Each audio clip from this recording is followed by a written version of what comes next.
आपने माजी के तलख तजर्बात को भुला के दूसरी शादी का फ़ैसला किया। आपको भाभी की किस बात ने मुतासर किया?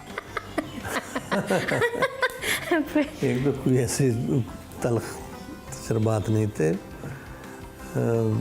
अब भी एहतराम है, सब कुछ है। आमना एक बड़ी अलाइव, बड़ी एनर्जेटिक खातून है और थकने वाली नहीं है। मेरा जो काम है वो थका देने वाला है।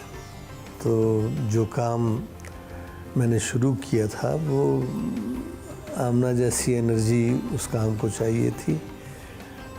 ये अच्छी बात है कि मुलाकात हो गई और बात आगे बढ़ी और हमने मतलब शादी कर ली, घर बनाया। बड़ा अच्छा फ़ैसला था। इनाम भी हमारे सामने है माशाल्लाह। मीना, मयन और संदर की शक्ल में। नाम बहुत जी, बहुत शुक्रिया, बहुत शुक्रिया। तो आमना के ज़िम्मे बहुत सारे काम हैं, घर भी और हुनर कदा भी। तो ये बड़े बड़े चैलेंजेस हैं जो हर एक के बस का काम नहीं है। और अच्छी कंपेनियन है बड़ी। प्रपोज किसने किया था, आपने किया था या भाभी ने किया था? पता नहीं मिस हो गया जी। आपने जमाल साहब में क्या देखा? आप इनकी जो आर्ट की सलाहियतें हैं उनसे इम्प्रेस थी या इनकी शख्सियत से मुतासर थी? दोनों से। तो लाइन क्वालिटी, ड्राइंग अच्छी खासी थी, वो तो था ही था। अदरवाइज इज लाइक खामोश ज़रूर है लेकिन इज़्ज़त करने वाला इंसान है बेसिकली। जो सबसे बड़ी बात है। तो आपने जो शादी का फ़ैसला बड़ा अचानक किया, सुबह इकरार हुआ, शाम को शादी भी हो गई, तो इतने झटपट कैसे कर दिया? जो काम करने वाला होता है उसमें देर नहीं करनी चाहिए, वरना फिर वो गाड़ी चली जाती है और आप स्टेशन पे ही खड़े रह जाते हैं। तो भाभी के तो कुछ जज्बात होंगे ना कि आपने सोचा होगा कि मैं दुल्हन बनूंगी, ऐसे कपड़े पहनूंगी, ये जो है रस्म व रिवाज होंगे, इस तरह का फोटोशूट होगा। ये अगर इस तरह की होती तो मैं शायद फिर सोचता भी ना। अच्छा। मुझे जब हम जिस दिन शादी कर रहे थे हम, उस दिन मैं हमेशा अम्मी को कहती थी कि मैं खदर के जोड़े में शादी करूँगी, मैं खदर के जोड़े में शादी करूँगी। So the day when actually we decided to get married, तो मैं देख रही थी कि मेरे पास क्या ऐसा है जो मैं जल्दी में पहन सकती हूँ। तो मैंने अपना वो खदर वाला जोड़ा निकाला। तो मेरी अम्मी ने ना गुस्सा करना शुरू कर दिया वहाँ पे कि बंदा है ना, ज़रूरी तो नहीं है कि हर वक्त बंदा बोलता ही रहे ना। तो तुम जो कहती थी कि खदर के जोड़े में शादी करूँगी, आज तुमने खदर का जोड़ा निकाल लिया है ना। वो कबूलियत की घड़ी थी कोई। ये बेमानी चीज़ें हैं। तो असल चीज़ तो वो एक ताल्लुक़ है, वो शेयरिंग है जो आपने तय किया होता है कि आपने ज़िंदगी इस तरह से गुजारनी है, और वो शुक्र है खुदा का अच्छी गुजर रही है।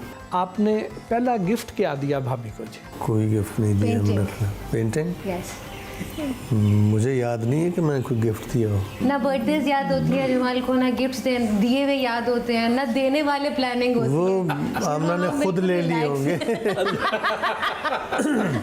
मैं जब हम शहर किसी भी और मुल्क में होते हैं या यहीं पाकिस्तान में और बाज़ार जाना होता है तो इसकी कोशिश ये होती है कि ये मुझे ना ले जाए साथ। अच्छा। इसलिए कि मैं एक ही दुकान में घुस के सारा सिलसिला वहीं कर लेता हूँ, फिर अगली दुकान में मैं नहीं जाता हूँ।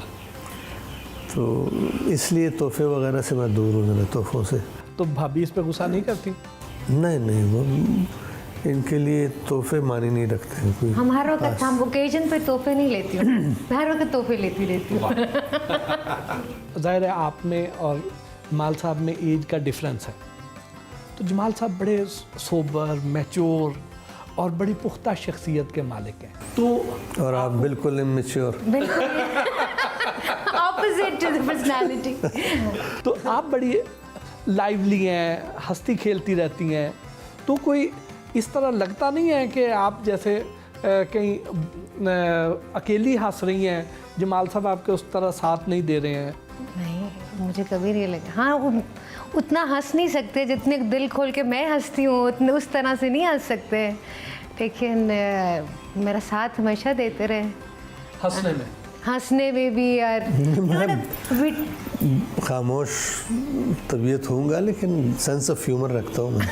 यकीनन यकीनन। जो कैरेक्टर्स हैं उसमें आपने हमेशा संजीदा से किरदार अदा किए, हालांकि आपको तो रंगीला साहब भी बड़े पसंद थे, बहुत आपको अच्छा पसंद। मजाक रंगीला बहुत बड़े आर्टिस्ट थे जी। मैंने एक सीरियल किया था हमने, बाजीचा, जी जिसमें मेरा किरदार संजीदा नहीं था, वो कॉमेडी सीरियल था। तो कॉमेडी मुझे बहुत पसंद है। मियाँ बीवी के दरमियान कभी कभी हल्की फुल्की को नोक झोंक हो ही जाती है, होनी भी चाहिए। तो मनाने में पहल कौन करता है? मैं आप ही करते मुझसे मनाया नहीं जाता। मैं बिल्कुल, बड़ा मुश्किल, ये कमज़ोरी है जी। कौन सी ऐसी खामी है और आप वो बावजूद कोशिश की आज तक ठीक नहीं करवा सकी हैं? नहीं, अभी तो मुझे आदत हो गई है टोटल, जो बाकी भी था, क्योंकि मैं खुद ज़्यादा बोलती हूँ और जमाल नहीं बोलते, तो मुझे भी कोई चाहिए होता है जो सुन रहा हो। इनकी ये सुन रहे होते हैं और मैं बोल रही होती हूँ। आमना की जगह कोई और शख्स होता तो वो कहते कि जी फजूल खर्च है। हाँ, जितना मैं हूँ वो मुझसे भी ज़्यादा है। ये तो बड़ी अच्छी आदत है। आमतौर पे तो होता ये है कि मियाँ जो है उसकी कोशिश होती है कि मैं पैसे बचा लूँ। हाँ, नहीं, हम बचाने वाले नहीं हैं बिल्कुल। वो जब पैसे आते हैं तो बेचैनी सी फैल जाती है, किस तरह ख़त्म हो। वो हमारे एक दोस्त हैं ज़ुबैर साहब जी। तो उन्होंने एक दफ़ा कहा मुझे कि Aamna you should save something, you should like get some jewellery, कोई ज्वेलरी ख़रीदो, ये करो वो करो। तो मैं ज्वेलरी, हम जापान में थे, तो मैंने ज्वेलरी ली, तो मैंने कहा ये देखें ज़ुबैर साहब, मैंने ज्वेलरी ख़रीदी है। कहते हैं ये ज्वेलरी थोड़ी लेने को कहा था, सोने का कहा था कि गोल्ड या कोई ऐसी ज्वेलरी खरीदो जिसमें बचत हो तुम्हारी। मैंने कहा अच्छा अगली बार लूँगी, अभी तो मैंने ले ली। आपको भाभी किसी बात पे गुस्सा आ जाए तो उस वक्त आप फिर कैसे बताते हैं? को डांट देते हैं, खामोश हो जाते हैं, या मैं एक आध बार बता के खामोश हो जाता हूँ बस। नहीं, शदीद खामोश हो जाती हूँ। हाँ, शदीद खामोश। आप दोनों वर्किंग पेरेंट्स हैं, ज़ाहिर है आपका टाइम ज़्यादा गुजरता है बाहर, तो बच्चों को क्वालिटी टाइम फिर कैसे देते हैं? ये बच्चों से पूछें कि क्वालिटी टाइम उनको मिलता है कि नहीं। कभी कभी कुछ ज़्यादा बिजी होते हैं तो इतना टाइम नहीं मिलता, वरना जब भी हम ऑफिस से वापस आते हैं तो हम गेम्स खेल रहे होते हैं या बातें कर रहे होते हैं। बाबा से क्या क्या सीखती हैं? बाबा से म्यूज़िक, बाबा से आर्ट, बाबा से कभी कभी अगर कोई स्कूल का काम हो तब भी सीखते हैं। आप क्या सीखते हैं? ये बाबा से जेलस है, ये कहता है कि बाबा से बेहतर आर्टिस्ट है ये। आपको क्या लगता है कि बाबा नहीं आपको सिखाते या आप खुद ही नहीं सीखते? नहीं, बाबा मुझे सिखाते नहीं है। जब मैं उनके पास बैठता हूँ फिर वो टीवी देख रहे होते हैं या फ़ोन पर किसी को फ़ोन कर रहे हैं। खाली एक चीज़ आर्ट में उन्होंने मुझे सिखाई है, वो एंगल है। बस। क्या है? एंगल। अच्छा। एंगल। सो एंगल की आपको समझ आ गई प्रॉपर? स्पेलिंग्स कौन बताता है? मामा। अच्छा यार, तो ये मामा का बेटा है। इसको हमेशा कहते हैं कि ये ना माँ का बेटा है, माँ का बेटा है। तो ये बार बार मेरे पास आ जाते, कहते हैं बाबा मुझे क्यों कहते हैं मामा? मैंने कहा बाबा से पूछना, बाबा आप किसके बेटे थे, बाबा के या मामा के? तो जब बाबा आपको जवाब देंगे ना फिर आपको पता चल जाएगा। सो एक दिन ये गया जाके, वह कहता है बाबा आप अपनी मामा के बेटे थे कि बाबा के? मामा के। तो कहते हैं मामा के। कहते हैं बाबा फिर आप मुझे क्यों कहते हो कि मैं मामा का बेटा? आपको क्या लगता है कि बाबा को फ़ोन ज़्यादा अच्छा लगता है या आप? टीवी ज़्यादा अच्छा लगता है?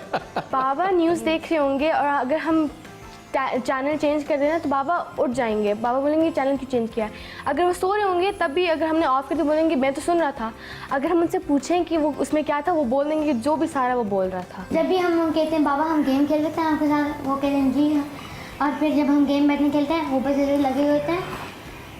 आप इनसे पूछ लें कितनी दफ़ा इन्हें हमें ट्रीट देनी पड़ेगी। अच्छा। हमारे यहाँ पेनल्टी का सिस्टम है। ये तो आज सारे पोल खोल दिए हैं उसने। ये बड़ा गद्दार है।